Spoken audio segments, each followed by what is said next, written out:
Bonjour tout le monde. Alors aujourd'hui on va faire une quiche Lorraine, mais pas n'importe laquelle. On va faire une quiche avec une pâte ici brisée.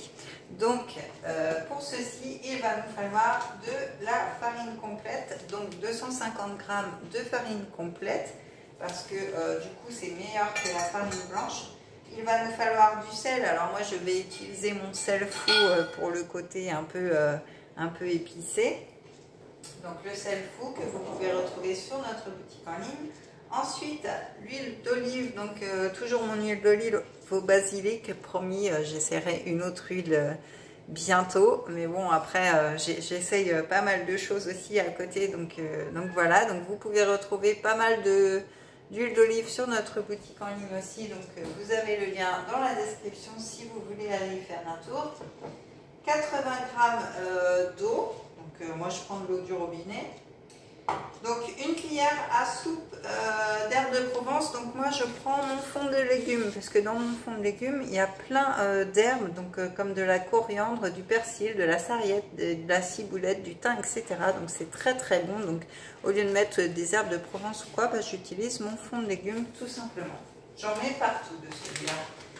Et puis une cuillère à soupe de vinaigre. Alors vous pouvez mettre le vinaigre que vous voulez. Moi aujourd'hui je vais tester le vinaigre balsamique 4 feuilles d'or, que vous pouvez retrouver aussi sur notre boutique en ligne. Donc ils sont très très bons. Donc je vais mettre ce vinaigre là. C'est trop bon. Après vous pouvez mettre un vinaigre de vin classique ou un vinaigre aromatisé. Donc voilà, je vous laisse au choix. Donc on va peser nos 250 g de farine, parce que quand c'est des gros formats, vous savez, je ne pèse pas d'avance. Hop. Si ma balance veut bien fonctionner, bien sûr. Faudrait déjà qu'est-ce que... Voilà, on est bon, on est bon. Alors 250 g. Hop. J'avais anticipé le second paquet parce que je me doutais qu'il n'y allait pas en avoir assez. Donc, alors la farine complète, le problème c'est qu'on n'en trouve pas partout. Donc si vous ne trouvez pas de complète, bah, prenez de la semi-complète, ce sera toujours mieux que de la farine blanche. Alors,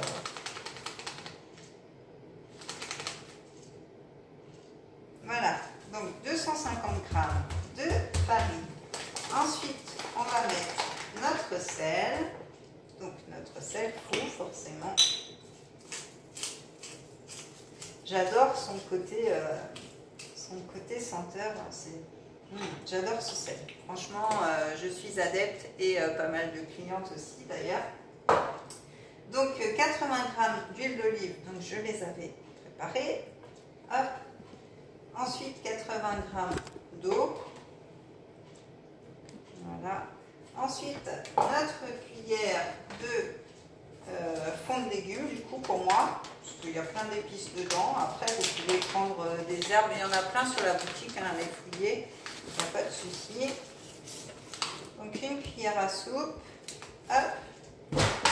Alors j'ai mon chat qui est reparti avec mon gratte-gratte là. Depuis ce matin, il fait des allers-retours avec ce. Il est fou ce chat. C'est Lucky, hein, je précise. Et une cuillère à soupe de vinaigre balsamique. Voilà. Donc vous voyez, c'est tout simple. Donc là, on va faire marcher mon petit appareil que j'aime bien. Donc hop, mon petit robot qui va mélanger la pâte. Et pendant que la pâte se mélange, eh bien, je vais faire mon mélange pour ma quiche. Donc je vais mélanger tout simplement 4 œufs. Alors, vous voyez, c'est des gros œufs, hein, c'est les œufs de mon grand-père. Alors, 4 œufs.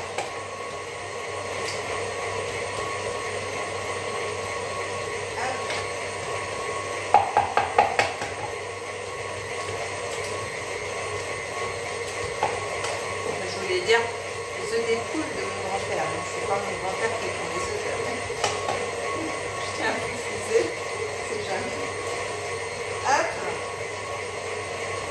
Et on voit la 4. Voilà, 4 œufs. Je vais mettre ça là. je vais nettoyer mes mains comme d'habitude.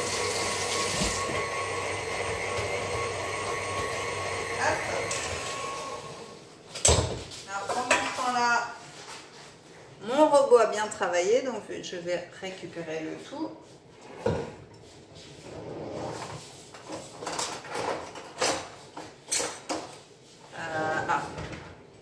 Elle est là, ma petite corne de pâtissier. Je l'aime bien. Donc voilà, ça va nous faire une belle pâte.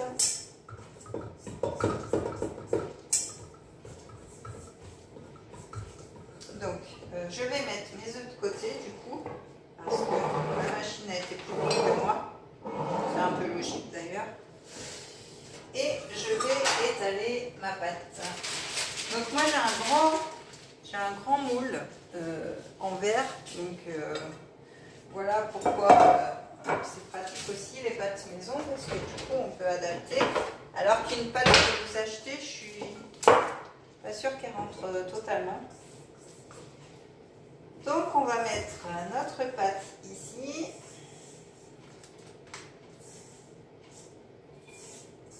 Voilà. Et on va la façonner. Hop.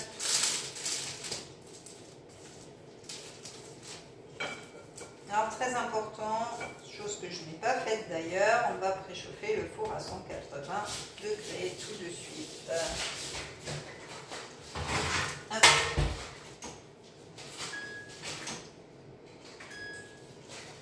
Voilà.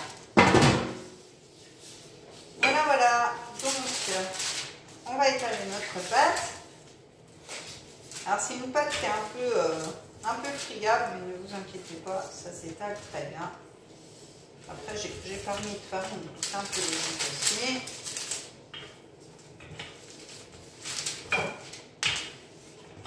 Hop. Bon, bah, décidément, je crois que je vais mettre un peu de farine quand même, parce que là, hop. Donc là on va pas gâcher. On va mettre de la farine blanche. Hop. Voilà. Et on étale notre pâte, suivant notre moule bien sûr. On va essayer de l'étaler assez finement quand même, parce que sinon ça va pas être très bon. Après c'est bon, hein, mais je veux dire ça va pas être très croustillant si vous faisiez. Oh là là, si vous faisiez. Je revois mon cours de français, j'espère qu'il n'y a pas de prof de français sur le live, excusez-moi. Si vous le faites, voilà. Donc, hop. Voilà. Hop. On étale bien. Alors oui, je triche, hein, je mets un film dessous, comme ça.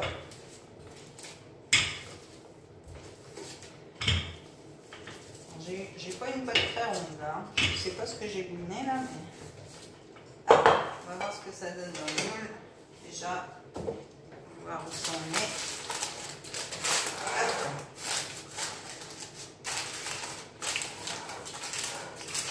Donc en effet, la pâte n'est pas très ronde. Hop, je triche un peu comme c'est ça. Je refaçonne avec les doigts tout simplement. Il y en a qui vont faire, mais c'est un scandale. Mais voilà, on y arrive quand même. Faut pas se prendre la tête.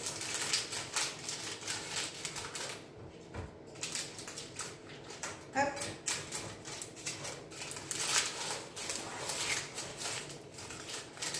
Voilà, on récupère les petits morceaux. Hop. Et voilà, notre pâte ici, elle est prête. Donc je ne vais pas l'enfourner tout de suite parce que du coup, mon four n'est pas chaud.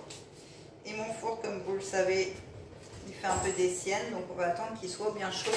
Mais voilà, regardez, vous avez une très belle pâte. Et en plus, c'est top, c'est pas une pâte qui va vous plomber. Ça va être une pâte légère. Donc ensuite, bah ça vous connaissez tous, je pense. Hein. On va reprendre nos œufs. On va reprendre une cuillère, j'aurais pu prendre l'autre d'ailleurs. On va mélanger nos œufs déjà, on va les casser.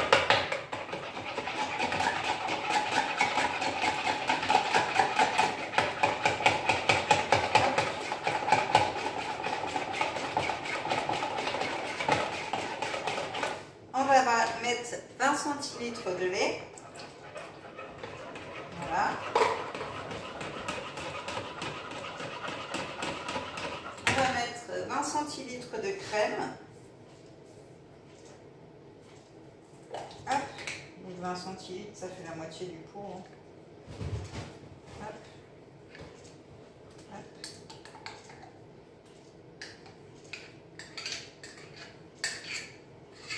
Voilà, la bonne crème d'Isigny. On va bien sûr mettre notre sel fou dedans, évidemment. Sans sel fou, on est perdu. Voilà, ça va donner un bon goût. Et on va mélanger le tout. Et du coup, on viendra tout simplement ensuite, quand notre pâte sera pré-cuite, et ben, venir mettre nos lardons au-dessus et puis notre appareil à quiche que l'on vient de faire. Donc, je continue de mélanger. Donc, la pâte, on va la mettre 15 minutes à 180 degrés pour qu'elle cuise bien. Alors moi, ma petite astuce, c'est que je mets un papier de sulfure dessus et je remets un moule par-dessus. Ça évite d'acheter, vous savez, les petites billes pour pas que la pâte monte. Donc voilà, moi c'est ma petite astuce. Après, vous en faites ce que vous voulez, hein, n'est-ce pas? Et puis ensuite, eh bien, la quiche, on va la cuire 35 minutes à 180 degrés aussi. Donc voilà pour notre quiche. Donc je vais continuer à mélanger ma petite crème après. Donc pensez à vous abonner à ma chaîne, activer la petite cloche. Alors vous avez une autre recette aussi, une recette de pâte légère aux épices aussi que vous pouvez aller voir. Donc salée, vous avez une pâte aussi sucrée légère. Donc je vous invite à aller voir sur ma chaîne tout ceci. Vous pouvez aussi me suivre sur Facebook où j'ai un groupe où j'explique vraiment les épices que je viens de vous montrer. Et vous pouvez me suivre aussi sur Instagram. En tout cas, je vous souhaite une très bonne journée et je vous dis à très très vite. Bisous!